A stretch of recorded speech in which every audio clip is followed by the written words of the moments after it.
With Doubtnut, get instant video solutions to all your maths, physics, chemistry, and biology doubts. Just click the image of the question, crop the question, and get instant video solution. Download Doubtnut app today. Hello everyone, the given question is from the concept of directed dimension. What is the formula for a range r of a cannonball when it is fired with vertical velocity component Vy and a horizontal velocity component Vx, assuming that it is fired from a flat surface? And the bracket we have been given, range also depends upon acceleration due to gravity, that is g, and k is numerical constant. So this k and g present in the formulas. This k is the numerical constant and g is the acceleration due to gravity, and vx and vy are the vertical and the horizontal component of velocity. In the first option, range is equals to given, which is given to us is range is equals to k into vx into vy upon g. In the second option, r is equals to k into vx square upon g. In the third option, r is equals to k into vx cube upon vyg. In the fourth option, r is equals to k vy cube upon vxg. For doing this question, firstly we are going to draw the figure, assuming the situation. For example, let's assume that this is that flat surface that is on x-axis from which this cannon was fired from this position, and this is the y-axis. So when it is fired, it is going to make a projectile. In this question we have been asked about range. So range is how far this cannonball will reach after firing. So it is range.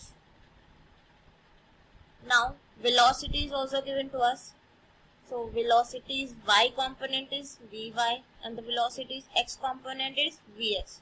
So on the graph we will show velocity, the final velocity here, that is v.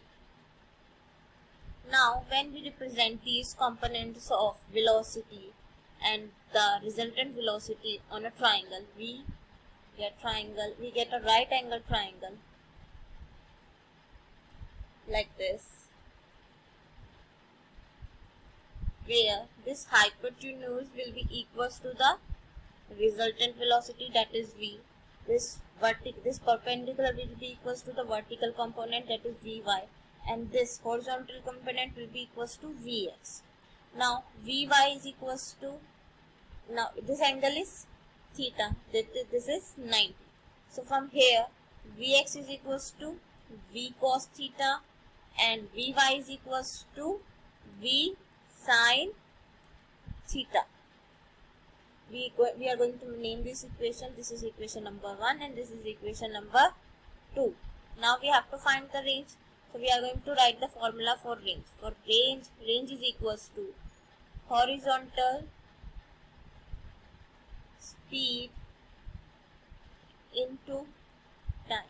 That is, horizontal velocity is vx into t, and for vx we have the formula, that is v into cos theta into 2a from second. This t is not known to us, so to find t we are going to use the vertical component of y. Now let's move on to our figure again. When this ball is fired, so this is the vy, and when it will reach this position, it is going downward. So this is minus vy.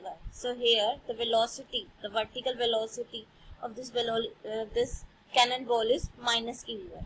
Therefore, vertical component of v for the when it is fired, it is vy is equals to v sin theta, and for after some time it will be equals to negative vertical component, that is vy is equals to minus v sin theta. Now from first law of motion, v is equals to u plus at, where v is the final velocity, u is the initial velocity, a is the direction and t is time. So from here Now here this is the initial velocity and this is the final velocity. And since the ball is falling under the acceleration of gravity, A is equals to minus G. On putting all the values in this equation, we get minus V sine theta is equals to V sine theta minus G into T.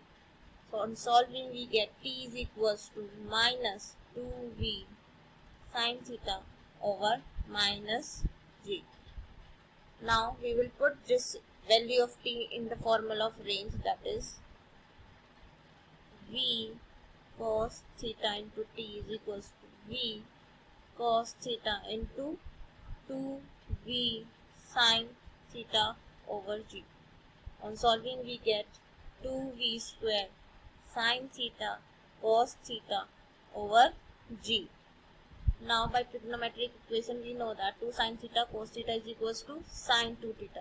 So it will become V square sine 2 theta over G. So this is the value of range in terms of V, the resultant velocity. But in place of this V square sine theta cos theta, we can write this as, if we write this formula like that, R is equals to 2 into V sine theta into V cos theta over G. Then V sine theta is equals to the vertical component of velocity, that is Vy, and V cos theta is equals to the horizontal component of velocity, that is Vx. So the formula will be R is equals to 2 Vy into Vx upon G. Here K, we will put K is equals to 2. So on solving, we get R is equals to K into Vy upon Vx over G. So the option number A is correct here, which gives us the correct formula for range for horizontal component and vertical component of velocity Vx and Vy respectively. That is R is equals to K into Vx into Vy over G. So the correct option is A. Thank you. For class 6 to 12, IIT JEE and NEET level. Trusted by more than 5 crore students. Download Doubtnut App today.